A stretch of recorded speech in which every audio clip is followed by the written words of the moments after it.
Okay. All right, mic check. That's working on that side. This room is so dope. Hey, man, a lot of time was spent putting this room And together. money.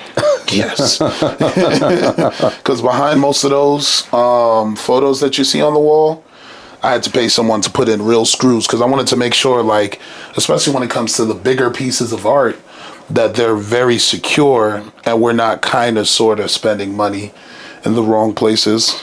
Once we came across this property, when I saw this room, I was very big on I would like to shoot content in this room. And the reason for that is I felt my partner deserved to have a separate space from all the mental health things that I do. Yeah, I like that. Man, if you ever need home repair stuff, let me know. It's what I do best. Really? Oh, yeah. Okay, we'll definitely keep that in mind. I can take care of everything. My friends have me do it all. I've built walls. I've done it all. Handyman, different levels. You know, I inherited it. From the fam? Yeah. What kind of family did you come from? Dad was military and government. Mom was an art teacher. Okay. But dad was a carpenter as well. His dad was a carpenter. So Our teachers are very hands-on people. yeah, my mom was an art teacher.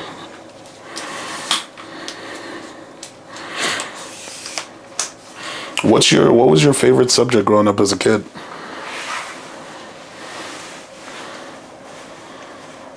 Probably history. History? It's interesting that I work in private equity and I work in finance, and I scored on the GMATs and the SATs considerably higher on verbal. Really? Much higher. Why is it surprising for you? Because history majors, one of my boys is a history major, and you guys are very adaptive. If anything, you guys frame what the world forgets. Right. And the world is very talented at forgetting. They're so talented at forgetting. All right, you can do me a favor and just move up this way.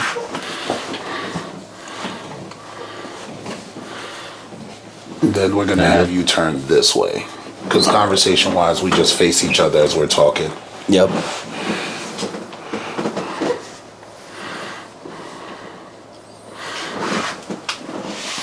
Move the goddamn letters. All right, there we go. It's a good angle for you right there. All right. Hey, man, I appreciate you pulling up. Yeah. I wanted to show you something. What's up? So this shirt, to me, this is a Marine Raider Southern Cross. It's WTW, We the Willing. It's on the back. This is a group by a Marine who started this company, and the theory is we always step up.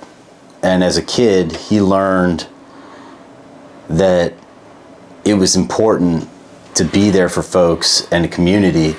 And so I wear this on certain days, and I buy it for certain folks. It's just like, I buy it when people step up and people do well in my life, and I give them the story behind it. And it's like, this is one of those moments, like I get to step up, help out where I can. So that type of thing's important to me. What does it mean to be a part of the military? Well, I think there's a camaraderie there. I think, you know, having military dad, having military friends, it can be very brainwashing. And you know what? They're good at what they do because of that. Yeah.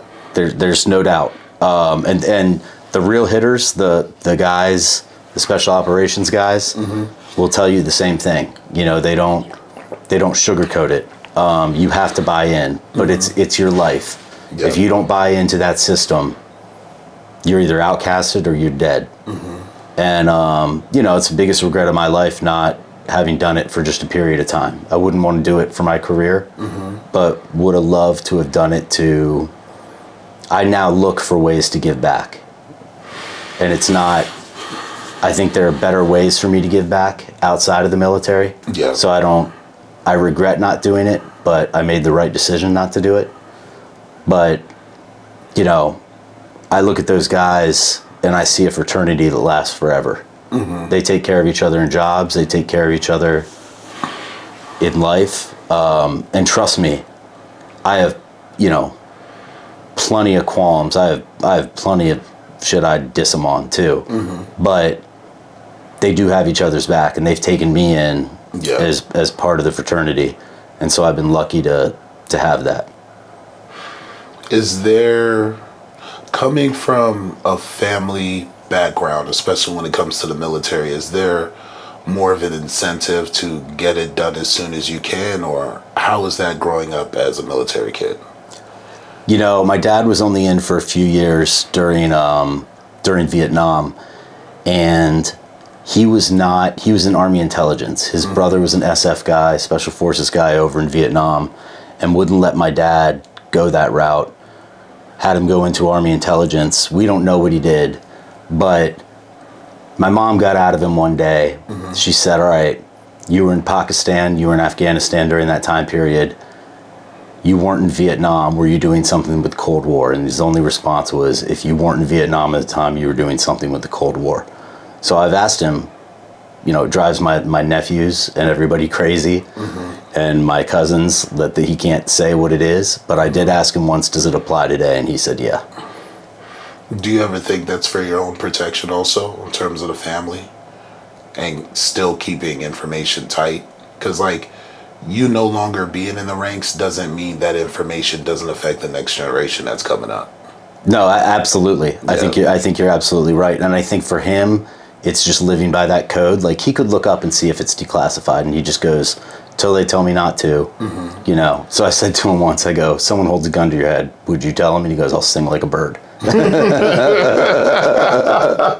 But, you know, it was just one of those things where, you know, he never said what it was, and I respect it, and, you know, fortunate enough to be around it and to be around all sorts of people now. I'm in a completely different industry. I see all different types of folks, but you know, it was a good experience. What I find ironic about this conversation, I don't know much about my grandfather on my dad's side. Like growing up, I've never met my grandfather. He passed away well before I was here. Grandmother same. She passed away after my dad was born. But there's like few tidbits and stories my dad will share with me. He'll be like, look, grandfather was in World War II. That's it. That's just the whole story. And it's like, all right, well, is there any more? He's like, that's kind of all we knew. Yeah. So it's like, you know, family-wise, he's like, yeah, now we got some Welsh in us at some point or something else like that. But then it's like, all right, my mom and dad, they were both in the police force in Jamaica before moving over to this side. Okay. So when they came over here, they were really big on, you don't have to do anything in the military, especially when we've moved to America, for you to have different opportunities. I think that's 100% correct. But, like, don't ever forget who you are and where you've come from. Because, like, the Jamaican family, you inherit the values of the island, whether you were born there or not, and that's how you move in life. Yeah, and the military is by far not the only way to serve. Yeah. You know, but people don't tell war stories anymore because they're just happy to get through it. Yeah. And then I think with more information that's coming out, from my point of view as a citizen, you tend to realize that a lot of these wars, a lot of these moments, stuff that's happened prior to 9/11 and after 9/11, unfortunately, war has become this brand machine where the truth kind of gets lost and what was the cause and effect. And I mean, you as a history major, 100%. I know that's major. And now you have all this emotion that's destroy, and not as much, hey, how do we move past the death and the people that have been lost and work on what does community actually look like between the people in the military and the people not in the military, and the understanding of how much of this is actually necessary and why. And we're seeing that overseas right now. Yeah. You can't measure spitefulness. Right. Well said. Right. It's like, you know, when you think about a lot of the messed up things, like being in IT, I listen to a lot of channels about hack stories. And the reason I do that is if you work in IT, especially when it comes to cloud architecture, at some point your system's going to get got, whether it's in a database or it's in the cloud. That's just how it is. Yep. And what it comes down to is your job is to recognize when something is off and what it's looked like in other people's careers, Right. and how do you as a company and you as a team adapt to that quickly? Because recognition is probably going to be one of your greatest weapons, especially as someone that in everyone's life you're not going to be able to experience everything. So Right. you need to take it in as you can from the perspective Right. of other people who've handled it. Right. So for you, when it's come to mental health and you picked up on recognizing things were off, what did that time look like for you? You know, if you talk to my mom, it would have started when I was younger. And you know, it's interesting because I recognize it in my nephew. I recognize it in one of my nephews, which scares me because I don't want to see him go through the things that I went through. You know, the depression, anxiety really kicked in more in college. And then after college, things kind of calmed down. And then a lot of it was a feeling of inadequacy. A lot of it was, you know, I still remember Kevin Durant's special on HBO, and he started it off and he goes, "I've come in second place my entire life." And that's what I felt like. Now, this was before, you know, he was second in MVP, he was second overall drafted. Yeah. But, you know, that's how I felt my entire life, that chip on my shoulder, that I felt like I've come in second, and that eats away at me. And then, you know, as we talked before, I had, you know, September 30th of 2018, I collapsed. I went to a bar, hadn't had a drink, hadn't even ordered a drink. I remember grabbing a pretzel bite. And I fell down and I fractured 4 bones in my skull and had 2 brain hemorrhages, one in the front, one in the back. So I was in a coma for 5 days, and then I was out for a month. And my buddy BK put me back together like RoboCop. So I thought physically, if I was physically okay, that's fine. So I started going to see a therapist at the urging of my girlfriend at the time and my family. And, you know, I have no ego when it comes to that stuff. It was, all right, if I can be better, you know, and I still remember calling my sister a year later I started therapy. I called her and I said, "Hey, Lauren, what was I like the past year?" And she broke down crying, and she's not like that at all. And she said, "Brad, we've been wanting you to ask this question, but we were so scared because you might flip." Like, I wasn't physically getting into altercations with folks, but I was just like, I was sharp with people. I was short with people. Even my dad is the nicest guy in the world. And, you know, I told my sister a couple years ago, maybe a year ago, I said, "I don't think I ever told you what my motivation was to get better." I said, "It was your nephew, it was your sons. Because my nephews are going to go through hard times, and I couldn't have them see someone give up."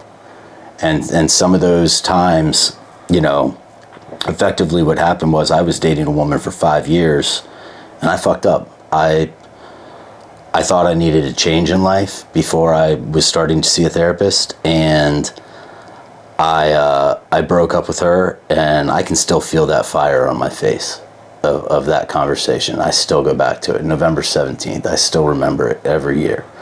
And, you know, I made that mistake thinking that I needed to make a change, and I made a big mistake in about 3 weeks later asking another woman out. Now, I did it out of loneliness. I was almost not there. I was almost on the verge. And, you know, I was out with a buddy of mine and a few other people going axe throwing. And I had gotten this call. He was in Syria at the time. And he called me and he's like, "Hey, I know you're moving out. I need a place to live. I'm gone for 3 months. I'm home for a month. I'll split the rent with you." And I'm sitting there, 35 years old, not wanting a roommate. Had a 2-bedroom because I could afford it. And he pushed me hard to live with me. And I I was reticent to do it and finally said, okay, sounds good. So about a year later, we're all out axe throwing, and I'm making a joke about how Kalani needed to live with me at the time. And he pulled me aside, and he's a quiet guy. He's one of the only people I know in my entire life who knows a lot about a lot. And he's got a very interesting job. He's ex-Special Forces, and now he does work with the State Department. And he said to me, he goes, I don't think I ever told you why I moved in with you. And I'm like, yeah, you needed a place to live. And he goes, no.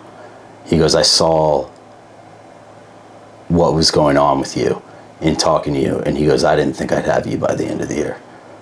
And it was the first person to call me out on something that was probably true. And, you know, so I asked this woman out, and she ended up being a therapist, and I still feel bad to this day because I basically used her. Like, she was my lifeline. You know, it was like my dog and like her, like I needed to get better. And in those 3 weeks in between breaking up and taking her out, I put it this way, whether it was suicidal thoughts, I didn't want to be me anymore. Mm-hmm. I just didn't want to be me. And whatever it took to do that, the darkness came in, and I was like, yeah. Like, if this is the way it's got to be, yeah, this is the way it's going to be. And that helped save my life. And so I had people check in on me from time to time. I still to this day reach out to folks, whether I think they're doing well or not. Mm-hmm. Say, hey, how's your head? What are you thinking? What's going on today? Yeah. You know, just to do it. It's kind of like community we talked about.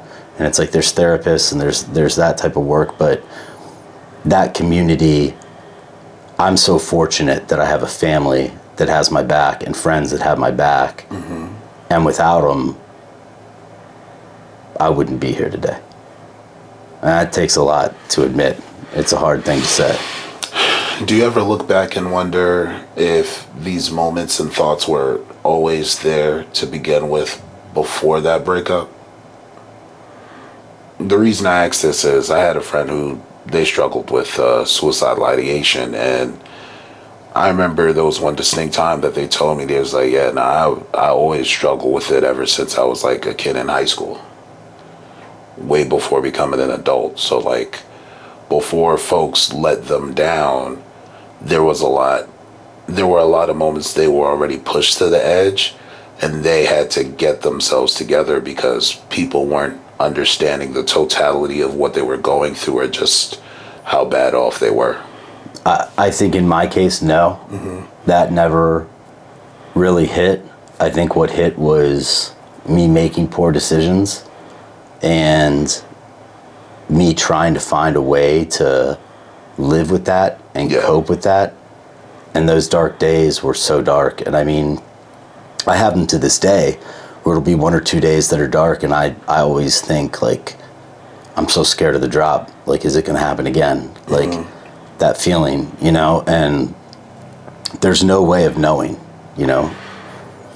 Would you say up to that moment that there were signs for you, though, after the breakup? Like, before getting to the state of mind that, all right, suicide's the way out, do you think there were telltale signs of, like, things were deteriorating, like the way you were treating yourself, eating less, the way you were viewing certain things, just shows you would look forward to, whether it was like a sports event or a movie, you just found yourself disinterested?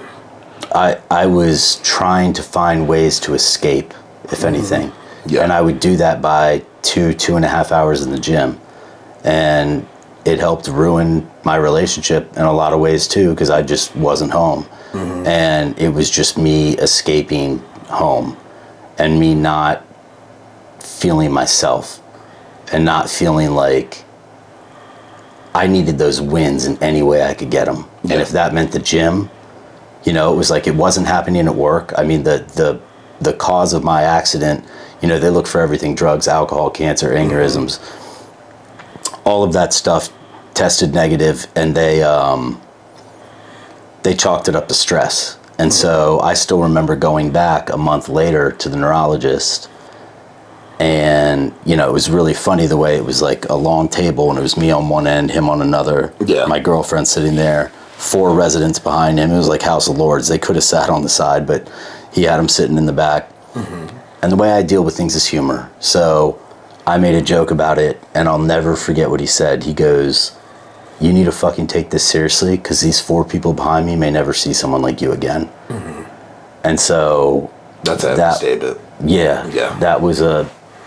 But I think you're right. There were moments before that I felt unworthy, and I didn't feel like I was contributing. I've always been someone I'm not a leader, but I get looked at like it. I want to be the lieutenant. I don't want to be the leader. And people pick that out about me and just assume that's the case. But like, people who really know me will be like, no, he's much more introverted. And it's like, I don't want that spotlight. If I have to turn it on, I have to turn it on. But I felt like I was doing so much pretending to be someone that I wasn't. And that took a lot of therapy for me to get back and show myself that compassion. I call it accountability. For me, it was, I messed up or somebody else messed up, and it was, all right, well, what could I have done better? And had a therapist say, you need to show yourself some compassion. I still have to remind myself to that this day. Do you overly critique yourself? Very much so. No one will ever be harder on me than me. Can you give me an example of that? Yeah, I can give you multiple examples of that. When it comes to work, I work in a field, and I work for a company that I was told I'd never be able to work for. I didn't have the pedigree. These are all Ivy League kids. And I was told by multiple recruiters I'd never be able to work for them. And then all of a sudden, I was able to do it. And it boosted my confidence big time. Yeah. But I always felt inadequate in everything that I did. I've never been someone who excelled at a certain thing. Like, I can do things well, but I've always wanted to find that thing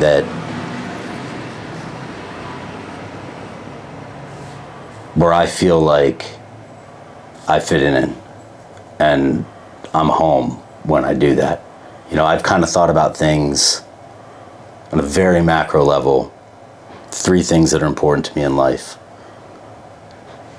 relationships, friends, family, partners, etc. What's going on with work, and then your living situation. So many more nuances to that. But just generally, I've always felt if I'm hitting on 2, if I can hit on 3 of those, I'm feeling really good. Yeah. And then during those time periods, I wasn't hitting on any of them. I had so many people that could have wrote me off, and not one wrote me off. Every single person checked in on me. Do you think that there's a strong correlation between someone's character and what they feel they provide to the relationships around them? Yes. And I think that makes it even harder when I try and provide that right character and I feel like I'm falling short.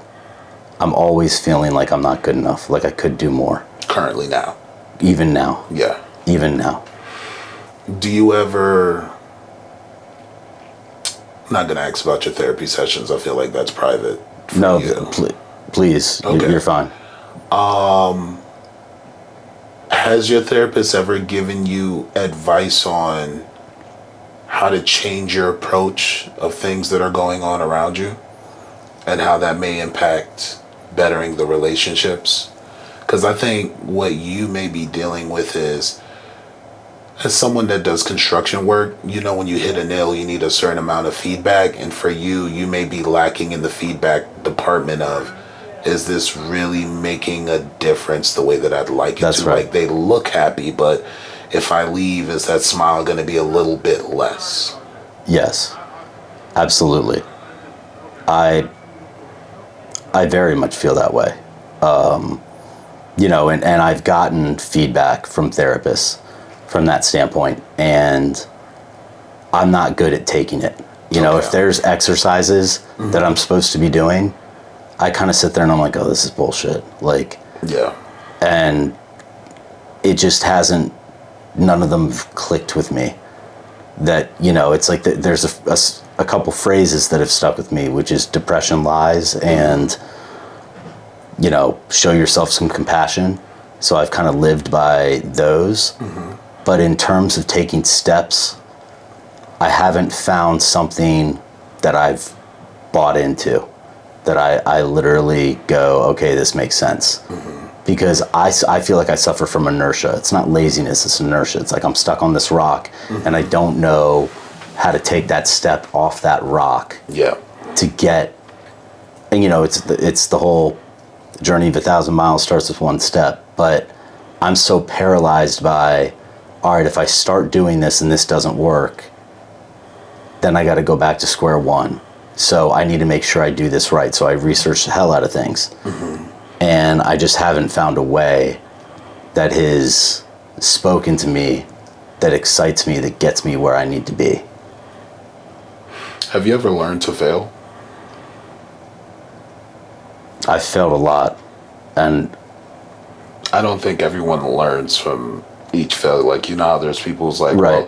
well, from this failure I learned blah, blah, blah. I'm like, yeah, there's a limit to that. And the reason I say there's a limit to that is like, if you fail for something and you've learned from that failure, that means when you start to repeat similar steps in a different process or a different part of your life or a different relationship, you should be able to recognize when you're going down those steps again, and that's the point that, all right, we need to try a different version of whatever this thing is so I don't make that same mistake. so 100% in relationships. And I've definitely learned, you know, you go on Bumble or you go on Hinge and everyone says, what's the most important part in a relationship? And everyone says communication. Well, I agree. However, Yeah. I think it falls under effort. I think effort to me, and I've learned this the hard way, because with Lily, my ex-girlfriend that I was with for 5 years, I didn't put in the effort that I should have. And so every day, every time that I meet a new woman and I think there's potential there, I work on showing that effort. Now, that's the rare example. A lot of the other times, learning from failure, I just dwell, I ruminate on the failure. And I don't know, I'm not good at finding a way to necessarily learn from it. In relationships, I have learned. Yeah. So I asked this question because, like, I'm a really good fuck up. Right?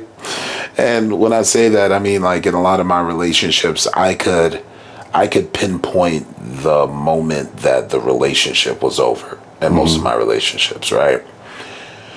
But there's always a correlation of I stopped working. But what's important isn't always whether you're working or not. What's important is how are you applying that work in the relationship that you're in, and why do you stop the quality of work? Because sometimes people don't want you to work too hard. Just when you do the thing that you say you're going to do or the thing that they're looking forward to, it really comes down to your quality of work and how impactful that is. And there's like different ways to create anticipation to the impact of you delivering on your relationship. Right. So like for the first relationship I had, well, not first relationship I had, I'd say this was like my third or fourth relationship in college. I remember getting very cozy in that relationship and thinking, I'm the man. I got it together football wise, had 55 tackles that year, going back and forth between Philly and DC. Half my tackles were wide receivers as a defensive tackle. Damn. And half of those tackles were usually 15 to 20 yards up the field. So that means I was not only moving weight in terms of being strong, but I was really covering field. And I started looking around at what I wasn't doing, because the school that I went to, I didn't really mess with anybody there sexual wise or anything else. I always like did stuff with people outside of it. And I was like, oh, I need to start exploring other options. And it's like, well, why? You're happy in what you have. You actually really treasured what you have when you were at your lower point, when you didn't want to be at the school. So why are you looking for what you already have now that you're at your higher point. Right. What's changed? So it's like, oh, I don't know how to just hold on to the things that I have, because I think as I move up, now I'm supposed to move up in other areas. And sometimes it's not always that way. Right. Sometimes you're supposed to, you were already happy, so why are you looking for new happy if you're in the middle of being happy? I had a guy once tell me, particularly when it comes to relationships, and this spoke to me, he goes, don't leave fun to find fun.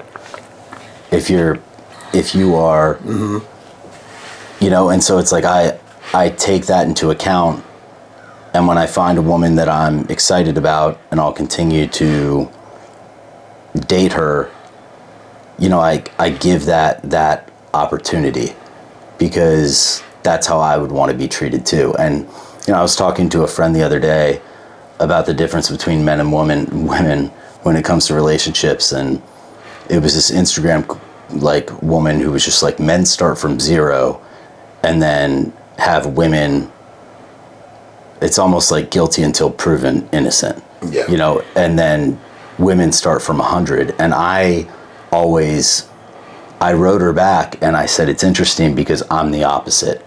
I start from 100. I go into it excited, thinking like, taking it as far as thinking this could be my person, you know, and it backfires a lot. And then you see things in someone, and I don't necessarily write someone off because of it. It could be a bad date. It could be, she could be nervous. She could be any of these things. It's not fair to do that. But I start and go into those things. I clearly don't know what it takes to be at 41 years old to make the relationship work perfectly, but I damn sure know how to make it not work. And not putting in that effort is, you know, and it's like, doesn't mean I'm overbearing. It just means that, you know, and for the right woman, that's worked out well. I've had a few good relationships since then that fell apart for one reason or another. Yeah. But putting in that effort is what I learned. So for the second relationship after that last one that I talked about, what made it not work was I stopped being a man of my word. Right? Really?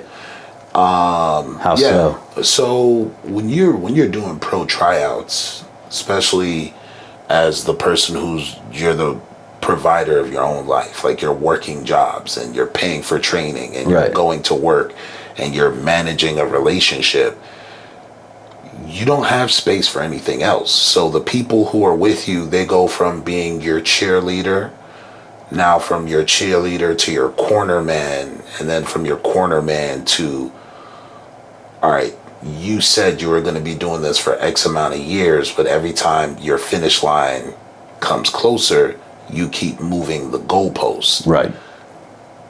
People in your life, whether they're friends or people who are dating you intimately, they are planning parts of their lives around you. And when you start stopping that part of the development of the life, they start to question what their happiness looks like, because why does this person get so much control over my joy and what I want to do with them? That's fair. And for me, I never registered that as, hey, each time you move your goalposts, especially by a year for like these NFL tryouts, these CFL tryouts, and these Arena Football League tryouts, you're technically putting a cap on how far your relationship could go next. So when I started to see them lash out and be angry, I was like, what you mad at me for? Yeah. I was like, because I was keeping track of who I already was in the relationship. I'm a good guy. You know, I'm not messing up. If you ever want to get into anything, I got you. But it's like, that's not enough for people, because like the older you get, the more things that you imagine for yourself start to develop. So you start to say, I want to get a house with you. You start to say, all right, we need stable jobs, not you running establishments that's only making enough money to cover it. You start to say, I'd want to go on vacation with you, but if this dream that I rooted on you for is what's in the way, and now that you're aging up and you're aging out of your dream, you're not aging out of, I need to move on to what's next. How do I plan for someone as I'm chasing my present, but they're still living in the past, chasing their dream, the thing that attracted me to them? And that's why I became in that person's narrative. But how do you reconcile that with, you're trying to build yourself in terms of, trying out for the CFL, trying out for the NFL, etc. You've got this person with you. There's almost, isn't there kind of an implied contract that not necessarily that she has to hang in there, but that's your one shot. You get to take that shot, and if you don't do that, maybe it's a selfish thing, but at the same time, if you don't take that opportunity at the time when it comes, something's going to fall on the wayside. It could be family, could be friends, could be something. But your battery in your back shouldn't be the thing that falls by the wayside. So even if there's an implied contract of I have you, I'm rooting for you, you're doing a great job. Contracts, that's why contracts have a extinguished point of this is how long it's going to be for. Right. Because everyone can plan for a contract. But in my story, my contract was supposed to be up in 3 years, because the NFL stands for, right? Not for long. Yeah, not for long. Yeah, so you go from 3 years to 4 years to 5 years to 6 years, and it's like your contract was supposed to be up in 3. Now, don't get me wrong, doing it the way that I did it did give me better opportunities. I ended up working out with players like Navarro Bowman, Rodney McLeod. There's this dude, DT, he played in the CFL, Beast, offensive tackle, and Josh Morgan, right? And, shout out to Toby, one of the greatest trainers I ever had, NFL-wise, when it came to the techniques and everything else. And I even ended up working out with this guy, Howard Battle. He was ranked in one of the top 100 of strongman competitions. That was like for the strength and conditioning. That's what I worked out with it. For the NFL part, it was Toby. But for all these opportunities that are blessings and stories you can share, your relationship was the thing that was slowly being cut apart on the back burner. Because it's like I'm in school. I've graduated school from her point of view. I've worked with these companies like GMMB and all these other great top 10 PR firms in the world, right? But then my partner, who's still chasing his dream, I've done all these things and he's still running in the same wheel, not getting the contract. Seeing his body development, get to work out with these people, but at the end of the day, folks still need profit. Yeah. And you still need to show something for your work, even if it's a business. You've done enough. And it is a business. And a lot of folks need to realize you, within your dreams, you still have to have goals of what you need to accomplish that justifies whether you still need to be there or not. Right. And my contracts never had those set goals. The goal was to chase it and make it, but you still need goals in between it of like, hey, are we getting closer to a contract or are we not getting closer to a contract? How's your injuries going? Being someone who had a stress Achilles and still has a stress Achilles that was doing tryouts, that's not healthy for your body. Because there's a certain toll that is taken out on your body when you have an injury that you're working against as you're revving up. So you're seeing my numbers when it comes to bench press. I went from 455 to 500 on the bench. On the squat, I went from 495 to 640. On the deadlift, I went from we didn't deadlift in college. So my deadlift number, my max altogether was 665, 670. And that's that's what drive gets you. But it's anybody could be strong, but not anyone could be accomplished. And you still need that. Do you regret the approach you took? I regret not listening to the person who had my best interest. Because as much as they tied in what I was doing with their future, any complaint or any anger that they had, as much as may have seemed selfish to me at the moment, they only were keeping my best interest at heart. So the people I date now, my current partner right now, she's currently working in the back room. I've said it to her, look, the reason this works is because anything you say to me, I have to listen to it because I know you're keeping my best interest when you open up your mouth. And it's the same for me for her. That's well said. Yeah, but that also shifted was I ever keeping that person's best interest at heart when we were dating and I was in the relationship? Because caring for someone isn't keeping their best interest. Caring for someone means you don't want to see their feelings hurt.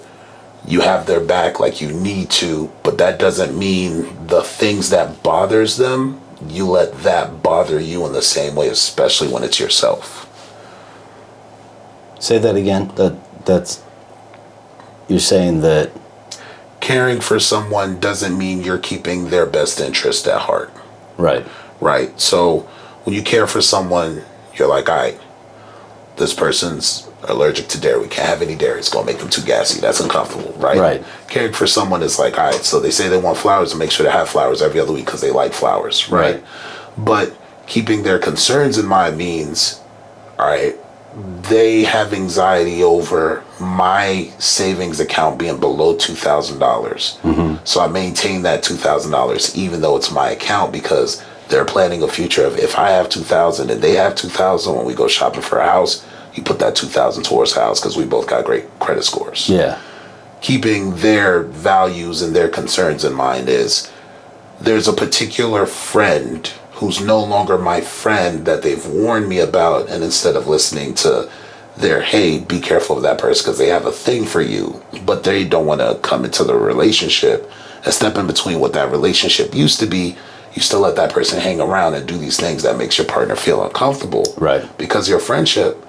But you also start to pick up on the things that your partner was saying, like, hey, they're right. That person has a thing for you. Right. And they don't really respect your relationship. Right. That's keeping your other partner or the person you care about concerns in mind. Okay. That's why it's like, there's a difference of like, hey, I care for you versus, all right, I'm keeping your concerns in mind. Like, what's the thing that gives you anxiety at night, in the middle of the night, that no one knows about, that keeps you awake when everyone's asleep? Yeah, I mean, for me, when it comes to a relationship, I've always thought, when I'm in a relationship, now I have to think for two. I can think on my own for certain things, but I have to think for two, because I have to think of her feelings as well. And that's what I took away from all that. Yeah. Or if they have a breakdown, looking at what they've gone through in that breakdown leading up to the breakdown, and acknowledging, no, that's the right reaction. You're supposed to have a breakdown. Why is this person in your space, even if they're related to me family-wise, and why do you feel trapped? Right. And then you guys don't always have to have a conversation. If you're able to, that's a blessing, because not everyone's good at communication. A lot of people now are demanding communication, but like, can you really handle someone who's good at communication? Right. Because communication, unfortunately, no matter how good you are at it, it takes practice. Well, we want the communication that we want to hear. It's the communication that is difficult, that now communication can become an issue. But it's got to be said. Everybody wants the dessert. Nobody wants to bake the cake. Right. So, earlier in the conversation, there was a moment that you mentioned, I was aware of the depression and anxiety when I was younger. You mind talking about that? Sure. I think my mom, when we talked about it, she said I could pick it up with you in about 5th grade. I can't say that I recognized that. I can't say it was until college that I felt a real form of depression. And it again was a form of inadequacy. Yeah. I felt depressed, for lack of a better word, for feeling inadequate. And I felt inadequate my entire life. I never feel like, I always wonder when I'll reach my potential. And I always wonder when I'll be, I think we all want to grow. I think we all, I don't want to say that I wonder when I'll be happy with what I have, because I'm always going to want to grow. But there are certain places in your life where you should be happy with what you have. Have you ever defined happiness for you, or what you would like happiness to be for you if you ever found it? No, because I don't know. I've never dug that deep into it. Okay. I've never dug that deep into it. Okay. Because I am happy about certain things in life, and I get my wins when I can.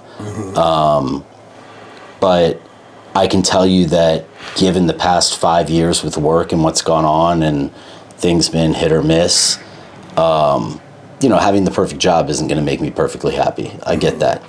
But at the same time, it would alleviate a lot of stress because, when I talk to my therapist, we're not talking relationships. We're talking about work stuff and how I can handle that. And just being on a right path, on a right team would make me feel considerably better.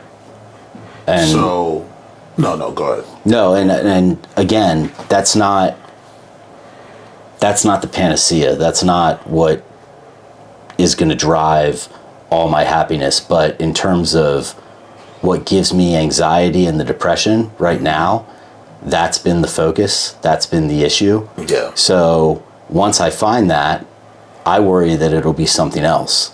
Like fleeting. Well, that's actually a great point. So, I explained to you why Get Home Safe as an organization exists, right? And I looked it up on your... No, I appreciate that. I watched it.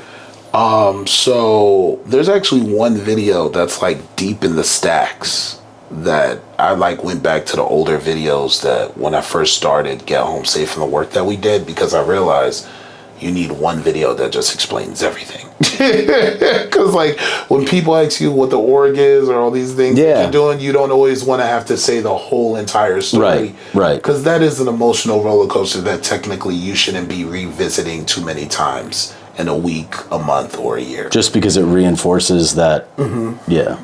So I was, where were we? There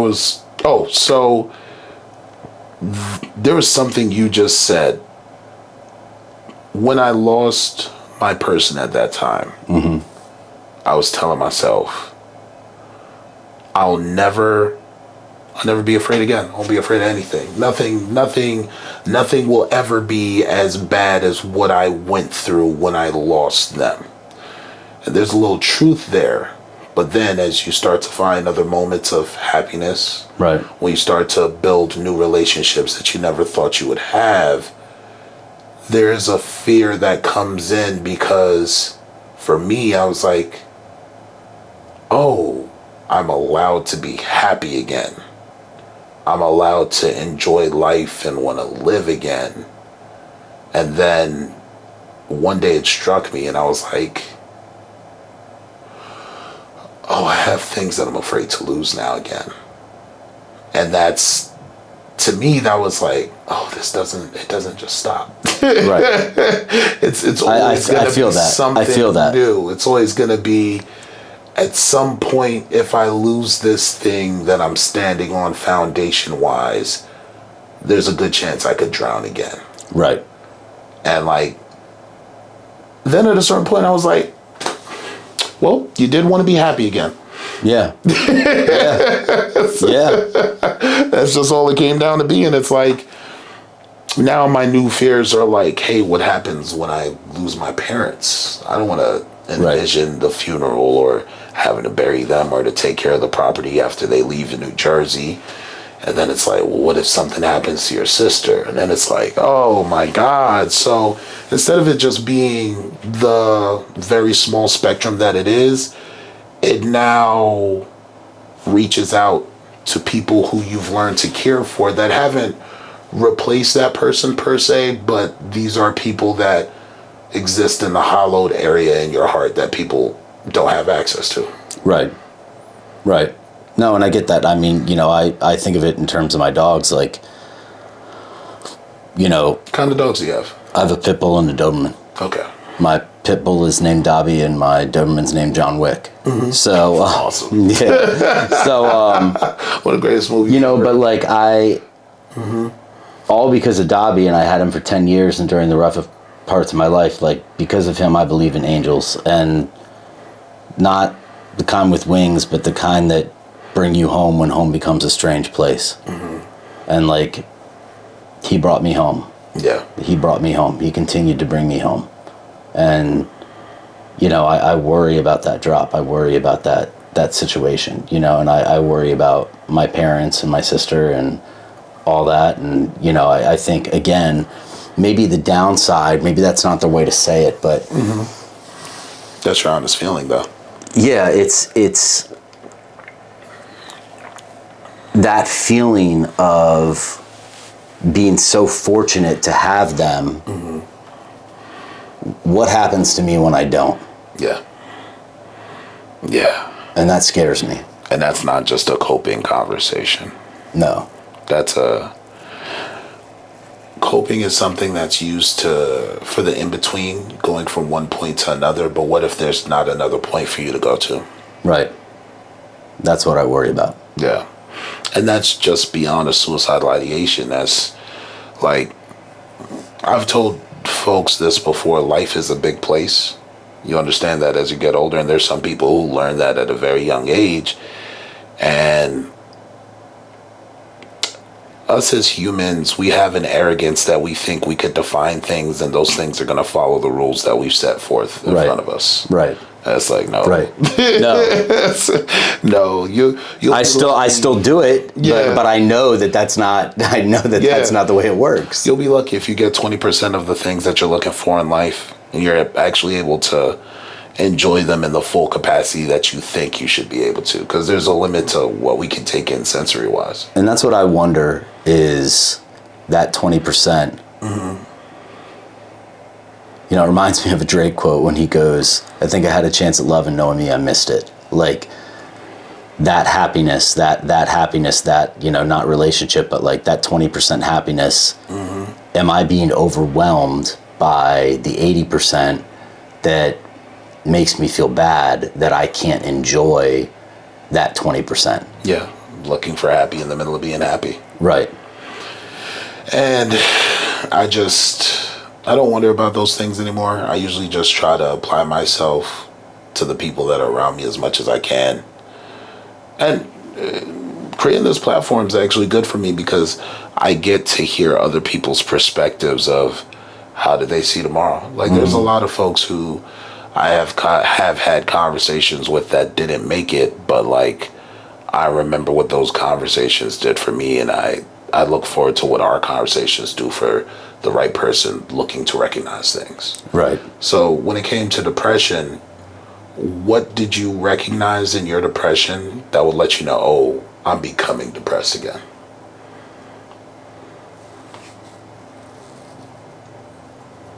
What did I recognize in my depression that I...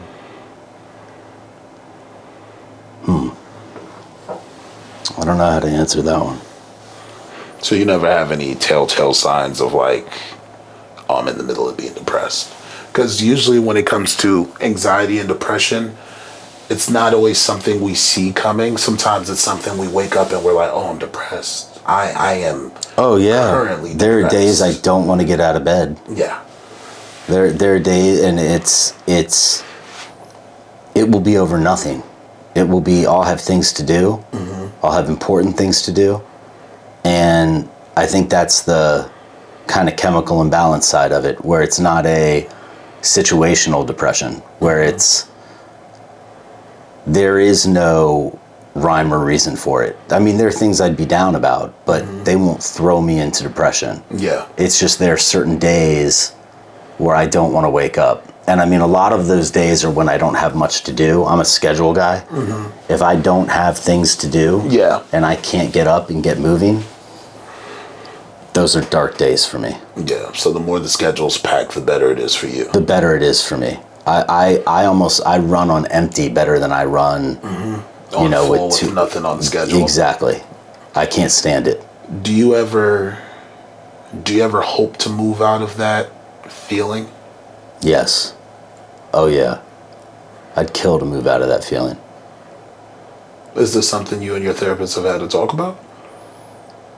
We haven't gotten to that yet. We haven't gotten to that kind of conversation. It's How long you guys been dating for? Because therapist is like dating, where you find a good fit and you're like, all right, this works here. Oh, it's probably been a year, and my therapist, she's great. I think she filled a void for me in terms of helping me with work situations. The one that I had before her was after my relationship with Lily. And I remember going to her and saying, you know,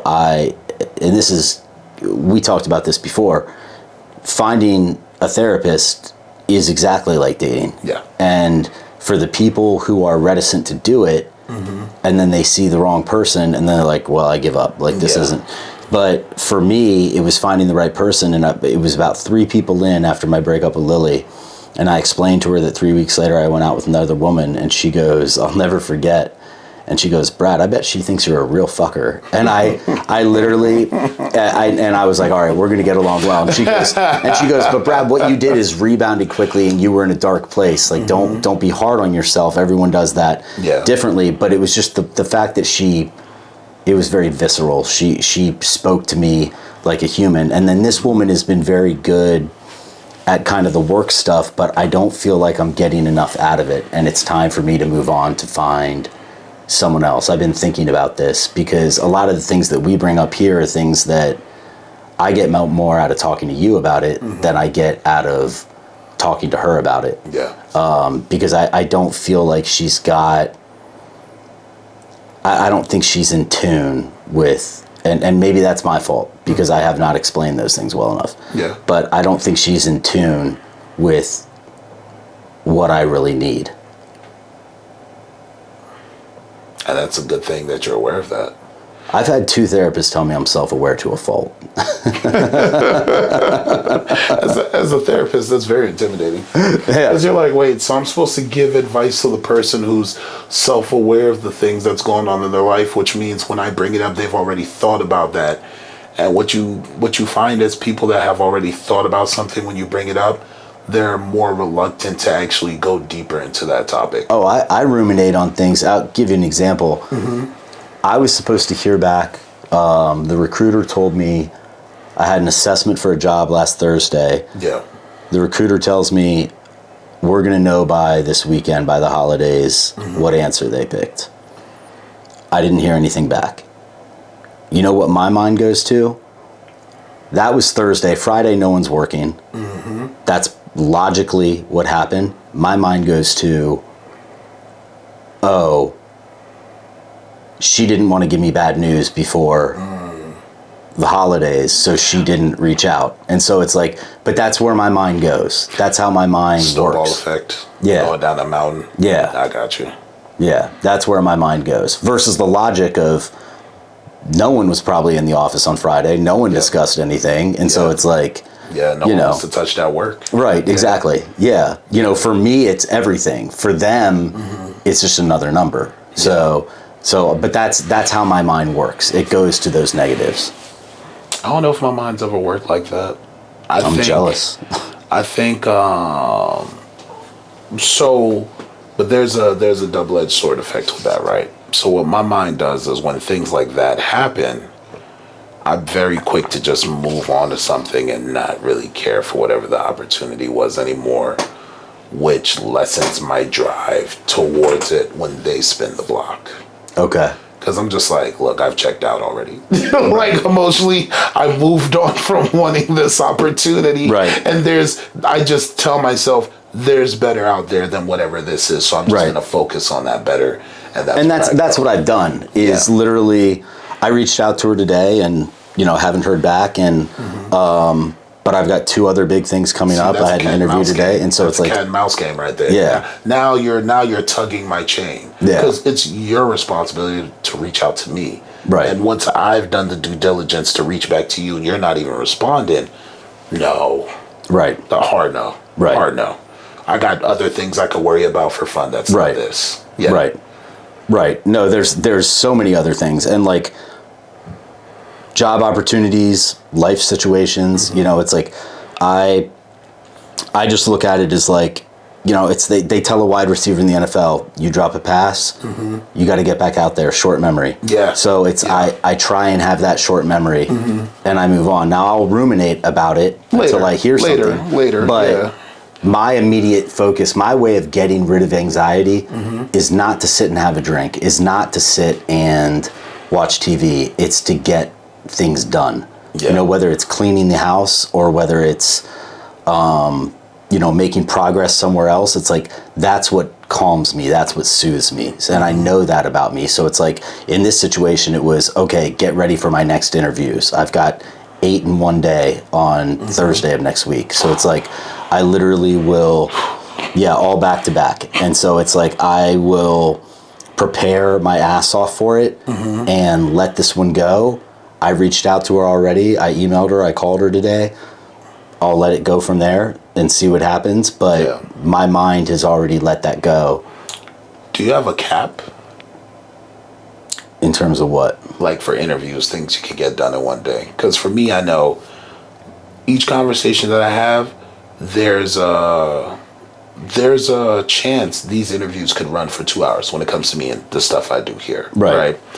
And one day I booked 4 interviews. Let me tell you something. By the third 2-hour conversation, we were at 1 hour and 20 minutes. I was like, all right, that's my cap. Yeah. Like to put out quality product, I can't book 4 interviews in one day. 3 is my cap. If I'm able to keep each interview to like 1 hour and some change, I could give myself a half hour between each interview to myself, but I can't talk to anybody. Like, like it just has to be me sitting down cooling.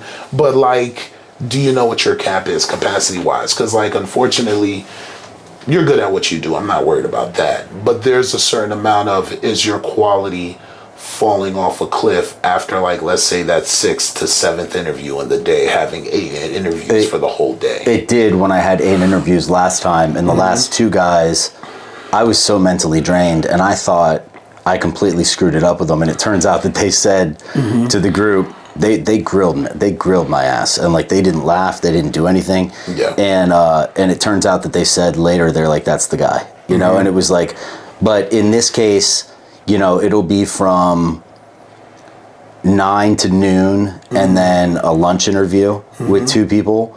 So, and every 30 minutes I talk to someone new. That's not bad. If it's one person, but every 30 minutes. Now there's going to be a lot of me repeating myself, but you know, but it's like, at the same time, it's like, I am fortunate that it is, these folks are now at the point where they look at my resume, they know I can do the work. They're trying to figure out if they want to work with me. So it's a lot more social than it was the 5 before that. So it's like, I can get through it. Like, I'm not worried about that in that situation. It's when, if this were a round table and there were 8 people sitting around and just grilling me for 4 hours, man. I need a snack. People critiquing you in silence as you're having a conversation with one person at a table of 8. That's anxiety inducing. It is. Yeah, it is. That's anxiety inducing. It is. It's intense. Especially each time someone writes something on their notes in front of you. Why'd you have to write something in your notes, man? What are you writing? What are you writing? Yeah, that's when you just got to be a racehorse and you just put on the blinders. Yeah. Like, you've seen me, the way I handle myself at work on 14th. I'm very much... It'll be very rare that people actually see me have an honest reaction to something wild that's happening on that side. And that's all on purpose. Because there's nothing... Your reaction to the extreme isn't going to benefit you when it's time to discuss what has happened. Especially... That's a good point. Our job isn't to influence what's happening. Our job is to mitigate on that side. Right. And just lower the possibility of Well, that's what happening. a good person in your position does. Not everyone does that. Some people are looking for beef. And they're looking for a problem. I was there, you know, when I saw you the other night, and you weren't right there, and I'm not going to like snitch on someone, but this woman puts her heels up on the pool table, and she's scratching it as she's doing it, you know, trying to make some crazy shot. And I just wanted to be like, show some respect. Like, what are you doing? Like, you know, like that type of stuff. Oh, man. I don't know. But you guys run a good shop, so. I've coached everybody on how they need to talk and express themselves. Like, whether you're the CEO of the establishment or the institution, or someone who's working the lowest part of the totem pole, your words still have an impact on the situation, whether you realize it or not. And technically speaking, once you're at work, you are powered by the establishment. Right. You may not feel that way, but you still are. So You are. That's why they're more inclined to listen to what's going on when I speak, because it's like, he's always handled it the right way. And the right way isn't the way that they would handle it. The right way is usually the way that they would have never thought to handle it. That's the better version. Well, that's called leading from the front. Yeah. That's leading by example, which is, all right, this guy handles it correctly, so it's easy to take on that narrative and to do it that way. Yeah. You know, whereas when you get the aggressive guys who are just looking for problems, like, you know, if every nail looks like it needs a hammer, then people are going to use that hammer every time. Yeah. No screwdrivers, all hammers. Yeah. Yeah. So within this realization, when it comes to your therapist, do you feel yourself emotionally disconnecting from what you're not receiving for her on your new journey Yes. of trying to figure out, all right, who's next? Yes. And there's I do. nothing wrong with that. Yeah. Because that's how things are going to go. Right. And now for it's, her, she had to have picked up on it by now. I would think so. Hopefully, one would hope. I would think so. Yeah. And we've kind of reached, in terms of her expertise with work and stuff like that, we've kind of reached our pinnacle, and now it's getting my mind right in other ways, and I don't feel like she's the right person for that. Yeah. And so now it's time to find someone new. And I don't, other than going to Psychology Today or asking for references, I don't, you know, it's been a long time since I've tried to find someone new. So now it's picking that up. Well, at least personality-wise, you will always be giving effort towards that work of finding the person. Yes. Because that's just how you're wired. Right. Which it's good that you're aware that you're wired that way. Now, finding the person is probably going to be the hardest part. Do you think you're ever going to find a therapist that can cover everything you need, instead of these people who this person covers this one part and then this person covers this other part? Because I hope so. there's like a cap on having to reshare things with a new person. Right. No, you're right. And I've been in where there've been dark situations, whether it was a relationship and I found the right person for that, then it was work, I found the right person for that. But I wish there was kind of a catch-all. Are you allowed to have two therapists at the same time? Two separate therapists? Or you can only have one therapist at a time? I can have two. You ever thought of going to one therapist for one thing, one therapist for another, and that be your middle ground? I never thought about that. Because it's like, if you have the resources and that's manageable for you, you may just be one of those people who, you know, folks are good at compartmentalizing. That may have to be how you treat your therapist until you find the right person. If you decide, like, all right, after these two, I'd rather it be one person, but at least I'm able to take care of these immediate issues now until I get on the search and I hopefully come across the right fit. Yeah, and I mean, that's a good point. And, you know, I do think I need to branch out and figure out, and, you know, other than Psychology Today, I don't know another good way to do it other than like Talkspace or one of those, like, where you're interviewing different people. Yeah.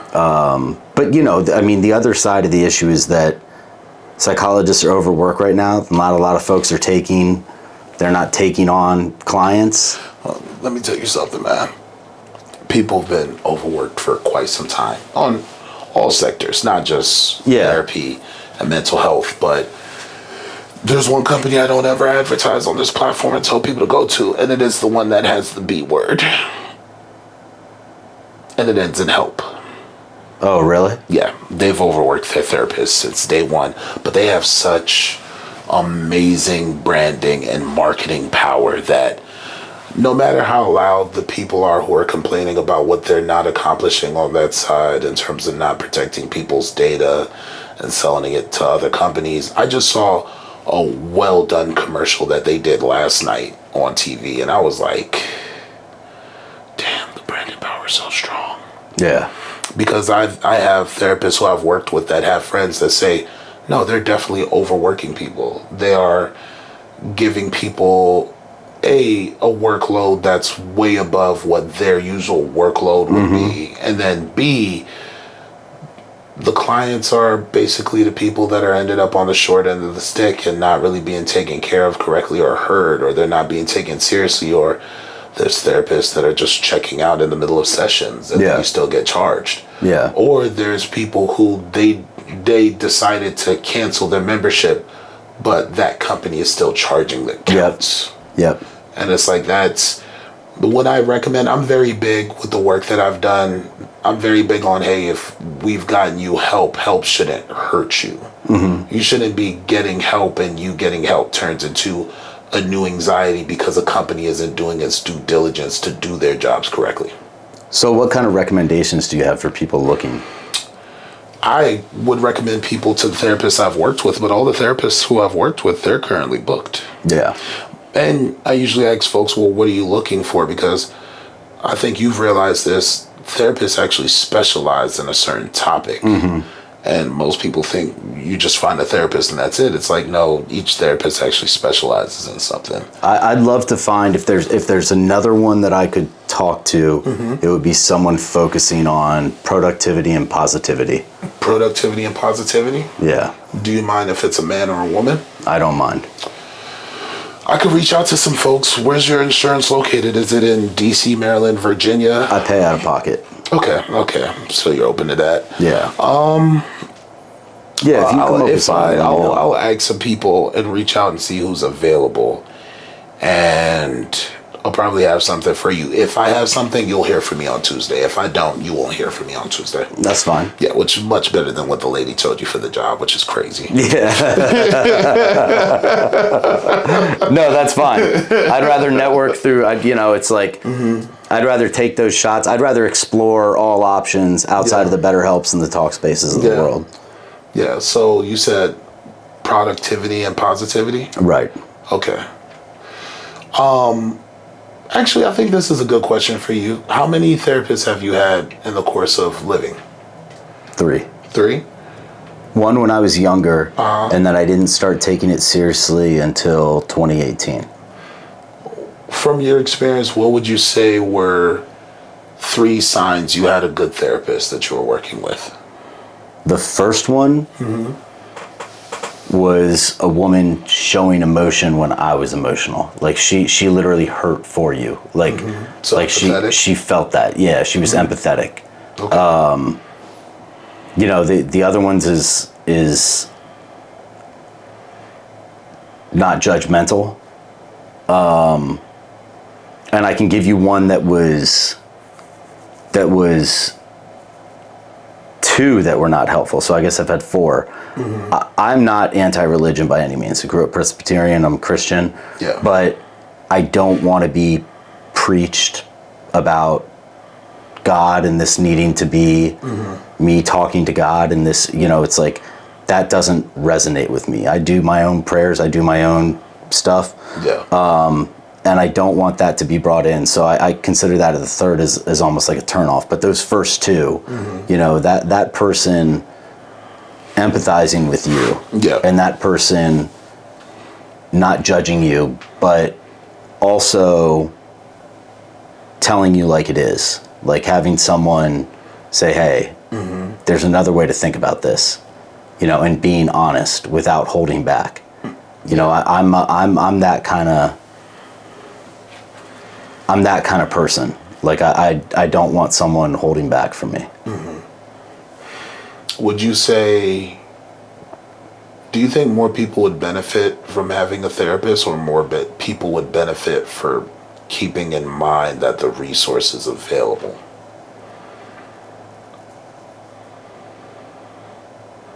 Wow, that's a really good question. Let me think about this for a second. Take your time.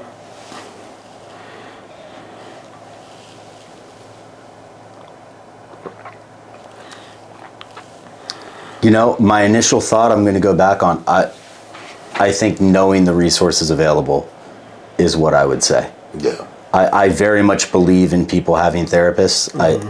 It's like, I mean, geez, you go on Bumble, the number of women who are just like, tell me about your therapist, you know, and it's like, and they're not kidding, and it's like they're dead serious. Yeah, they're dead serious, and I get why they say it, but knowing the resource is available, which is a tough thing right now because resources are not available.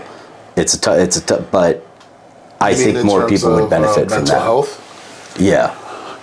Well, so when you think of getting help, what do you think of? Like your steps of getting help. Like when you first decided to get therapy, you were open to it, so there wasn't any pushback. What was your mode of operation towards getting a therapist?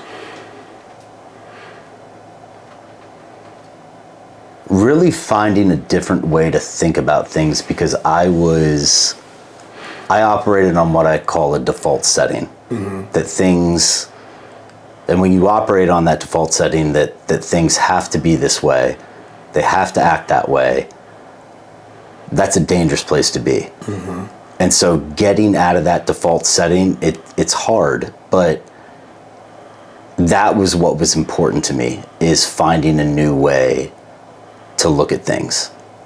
That was my focus. Yeah. And it has helped me, and I think this certain person has run her course, but outside of that, you know, finding someone like that was like paramount to me. And she gave you what you needed at that moment. Exactly. When it comes to therapy and when it comes to growing usually means you got everything that you could out of this one moment or person or thing. And then just saying thank you and moving on to what's next. And then don't ever feel that the therapist needs an over explanation as to why you're moving. They're used to it. They know that comes with the job. But usually just letting folks, hey, thank you for everything that you did. I grew here. I don't think we had a moment that I could have grown in this other way. And don't take responsible for that. Give the other person an opportunity to say their part, if they could be honest with you as a person and not just as a client on the way out. Because like, that therapist is going to take their experience with you onto their next client, and hopefully that helps the next client who may be in a similar situation, and they think, oh, I do need to start stepping up here, here, and here for these kind of clients, just in case, because I see the correlations. Oh yeah, I mean, I've got a buddy who's a phenomenal bartender at Capo in DC, and when he makes a drink for a girl that I'm with or something, and she's like, hey, here's kind of what I want to do, and he makes it, he's like, I need you to tell me the truth, if you like it or not, because it helps me. He's like, I don't get insulted, you know? So it's like, don't drink it if you don't like it, you know? So it's like, you got to find that type of person. Yeah. That's absolutely necessary.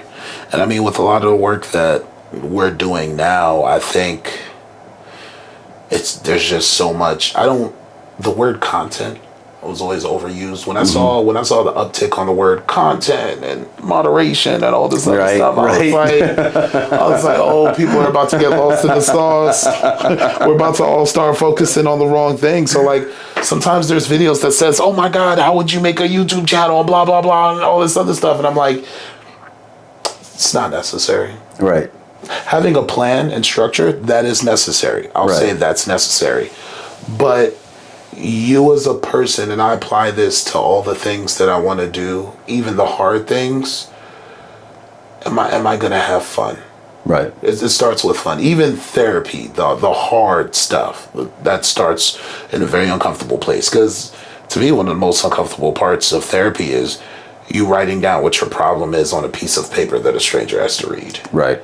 That's gut wrenching. Right. I gotta think and about it. And it always starts that way. I gotta write this on a paper, and I gotta put commas if it's more than one thing. Right. Exactly. And just be okay with that. I'm like, you only have 3 lines. Yeah. What if my thing is layered? What if you read it and you say I can't help you? I gotta go do that again. Right. Yeah. That to me, that's hard. But I have a rule, like whether it's my relationship and who I'm dating, whether it's the people that I'm going to interview, all my interviews, I look forward to all my interviews, every single one, even the ones I may be afraid of. Because like, I do come across some extreme personalities. And like, contrary to belief, I don't get along well with everybody. I'm surprised. I don't get along well with everybody. I'm surprised. I do a good job in the moment of getting along with people. I've never been one of those I'm whatever you need me to be people. Personality wise, I'm very much, look, I show up as I am. If you have an issue with that, you can discuss that with you and your God. That has nothing to do with me. But I will always at least make space for the person's story to be heard correctly. Right. Because, like, when it comes to this landscape of mental health and wellness, I don't hear enough of the community. Right. Like the people that are being served, the people that are getting help, the people that aren't really sure what they're dealing with or if they have the proper tool for what's going on. I don't hear enough of that. The only time I hear the stories is when something viral happened and this person went through a really bad experience, and I'm just like, you know, life is filled with more than just really fucked up things, and it's also filled with more than just really nice things. Yeah. Like there has to just be an in-between space. That's why even for a lot of events that we're planning for this year, there just needs to be a place that people come to that is a general conversation on, hey, is the stuff that I'm learning in therapy working? Why and why not? And they have that talk with other people that aren't licensed therapists or folks in the wellness community. And then I lead the discussion, and from there I say, hey guys, on the professional side, for my groups, this is what we're seeing. Is there any way that we can do a better version of this? Or how much of this homework needs to be on the person that came here to get help, and how much of this homework belongs to the therapists or the folks in the wellness space that are treating this? And like, is there a different approach? Because like, we're not here to be perfect, and we're not here to get it right. We're here to get as close to what right looks like for the people that we're serving. Right. And that's why when it comes to a lot of what you're saying, from the short stint of time that I've gotten to know you, I think you have a really great work ethic. And I don't know if I got to say this to you before, but every time I've seen you, I've also been glad that the times that I've seen you, I could feel that you're putting fun first. You feel what I'm saying? Like when you're showing up, you're really showing up to be present and be there with the people that you're there with, and you're trying to enjoy those moments when you can. Right. And there's people who I've seen in your position who do a poor job at that.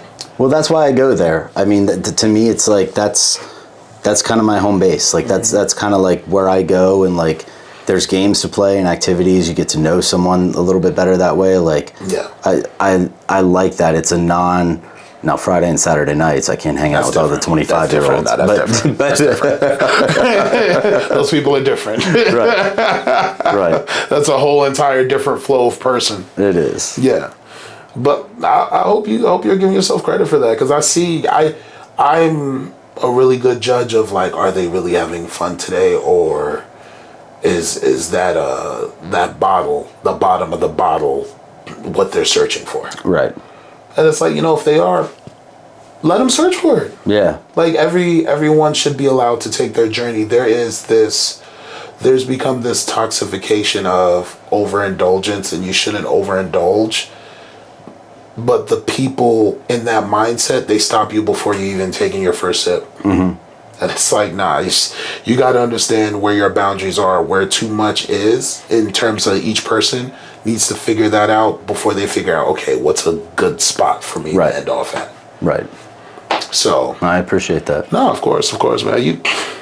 You've always been great. That's why you're in my house. I appreciate you. I appreciate you. Thanks, Juice. Of course. All right, so we're going to end the interview off here. All right. Did you want to introduce yourself or no? Because you don't have to put your government out there or anything else like that. Oh, no, I'm happy to. Yeah. How do you want, what's the best way to do it? I usually I do the whole interviews like what we did now, then I just do the intro at the beginning. So I look at that camera, I tell everyone, hey, you know what's up? It's your boy Juice here with another episode of Mental Health Monday. Nah, that's just side profile cameras. Okay. This is actually your direct camera. Okay. It's more personal if you ever want to talk to the people. I mean, Okay. we already finished the interview, so it doesn't matter. But you look great on camera, which is always nice. All right. Well, I appreciate that. No, of course. Well, no, my name is Brad Cullenber. Mm-hmm. I met Juice years ago. Yeah. At Players Club, and you know, one of the coolest things I've done was in the past couple of weeks. There was always something more to you. You know, there was always something deeper just in talking to you. And so it was, all right, what else do you do? Because there's something else in addition to this that you do that has social utility. Like you can tell. Yeah. And so for me, you know, getting to meet you and getting to do this is a big deal. So, you know, if there's anyone, whoever has any questions or anything like that in terms of my background, I'm happy to answer. And I'm happy to continue to do, you know, I like that shoe shining thing. I mean, it's coming. It's coming. I just shot the 4th episode yesterday, actually. Like these cloths that you see around the room and everything else, this whole room just transforms. And it's like, it's such a great boundary for people to tell their story without being judged, and you get to walk away and that's it. People will never know who it is to tell the story. And that's what's most exciting, because like just the landscape of what podcasts are education. That's all it is. It's just reformatted education, and it's like you have to make this appealing and make it more personal, and don't be afraid to fail. Look forward to the failure. Like, failing up is a real thing. There's a lot of politicians that have failed up. No, you're right. Like, and also, likability works. Right. The wrong people get hired quite often for likability. Right. That's it. I get it. Yeah. But yeah, Great. It's your boy Juice Jones from Get Home Safe here with another episode on this Mental Health Monday, homies. Appreciate y'all for pulling up. Here, my boy Brad. Thank you for sharing your story, by the way, man. You did a great job. Great job on the story sharing. So like, subscribe, share, and I'll see you guys later. Peace. Yeah. That's it. I'm looking forward to sharing this with some folks. Nah, same. I told some folks I was doing this, and I said, you know, there's probably some stories about me. There's probably some things you don't know about me that, like, it's not that I don't open up, but I'm never in a situation where it's just like a direct conversation. So it's like, I'll show my family, like I'll show everybody. So I just hope the right people learn from your experience around you too. I hope so too. Because I mean, you know, you've been you for a long time. Which is why I'm happy to, if people have questions or anything like that, like use me. You know, like it takes a community, as you said. It really does. And the community also doesn't know who they're supposed to be in your story, and that's usually the hardest part.